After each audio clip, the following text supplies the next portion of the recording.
ये कहानी है मुंशी प्रेमचंद की, उस भारत की कहानी जो शायद आज भी हमें आईना दिखाती है। इस दास्तान को पूरा सुनिएगा क्योंकि इसका अंत आपको अंदर तक झकझोर कर रख देगा। गंगी रोज शाम को पानी भर लिया करती थी। कुआं काफी दूर था, इसलिए बार बार जाना भी मुश्किल था। कल जब वो पानी लाई थी तो उसमें जरा भी बू नहीं थी। आज पानी में ये सड़ांग कैसी? उसने लोटा नाक से लगाया तो सचमुच बदबू बहुत तेज थी। यकीनन कोई जानवर कुएं में गिरकर मर गया होगा। मगर अब दूसरा पानी आए तो आए कहां से? उधर जोखू कई दिन से बीमार था।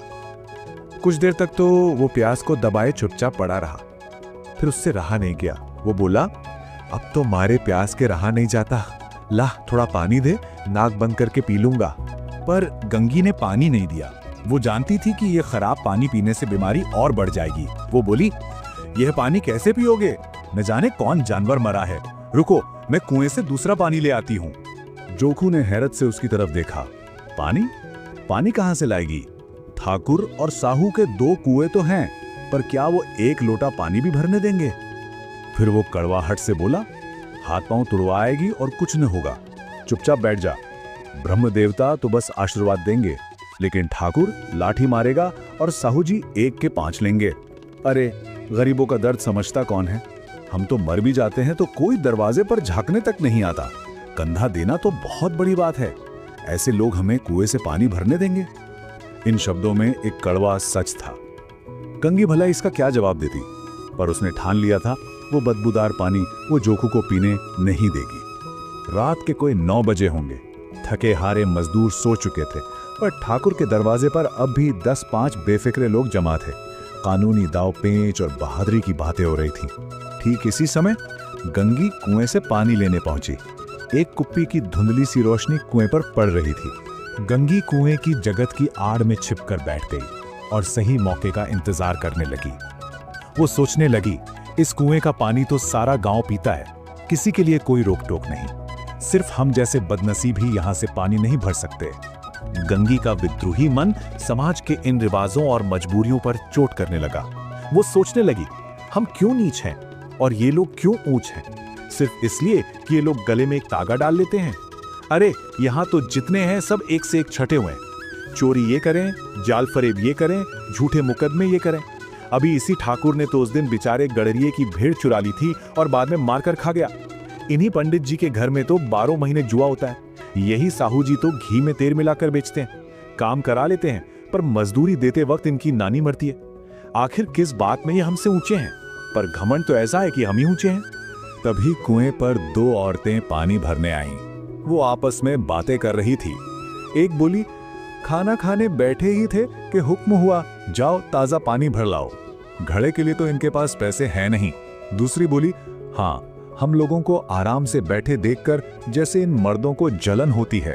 पहली ने कहा, अरे ये तो हुआ नहीं कि खुद कलसिया उठाकर भर लाते, बस हुक्म चला दिया कि ताजा पानी लाओ, जैसे हम इनकी लौंडियां ही तो हैं।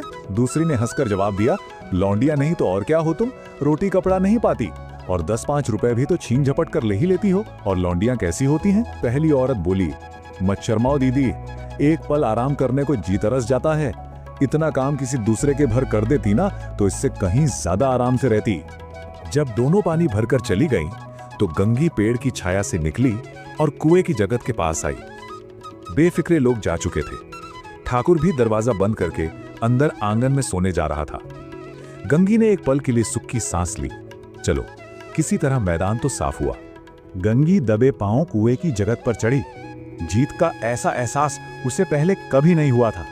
उसने रस्सी का फंदा घड़े में डाला, दाएं बाएं चौकन्नी नजरों से ऐसे देखा जैसे कोई सिपाही रात में दुश्मन के किले में सेंध लगा रहा हो।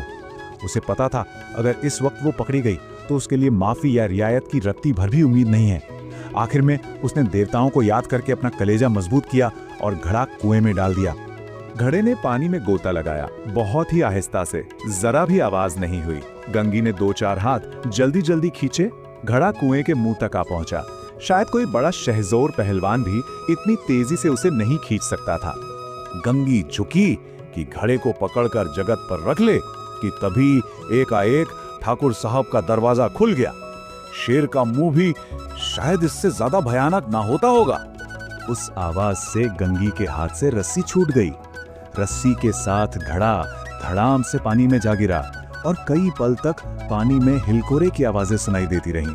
ठाकुर कौन है पुकारते हुए कुएं की तरफ आ रहा था और गंगी जगत से कूदकर अंधेरे में भागी जा रही थी।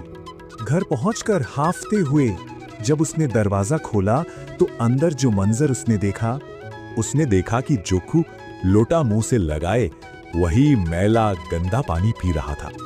प्रेमचंद की ये कहानी सिर्फ एक कहानी नहीं, एक दर्पण है, एक आईना जो हमें आज भी हमारा असली चेहरा दिखाता है। ये केवल गंगी और जोखू की कहानी नहीं है, ये हमारे समाज का, हमारे इतिहास का एक कड़वा सच है। और ऐसे ही सच को आवाज देना स्टोरियन साथी का मकसद है। अगर इस कहानी ने आपके दिल को कहीं छुआ है तो इस सफर में हमारे साथ जरूर जुड़ें। स्टोरियन साथी को सब्सक्राइब करें ताकि अगली कहानी की आवाज हर उस इंसान तक पहुंच सके जिसे इसे सुनना चाहिए।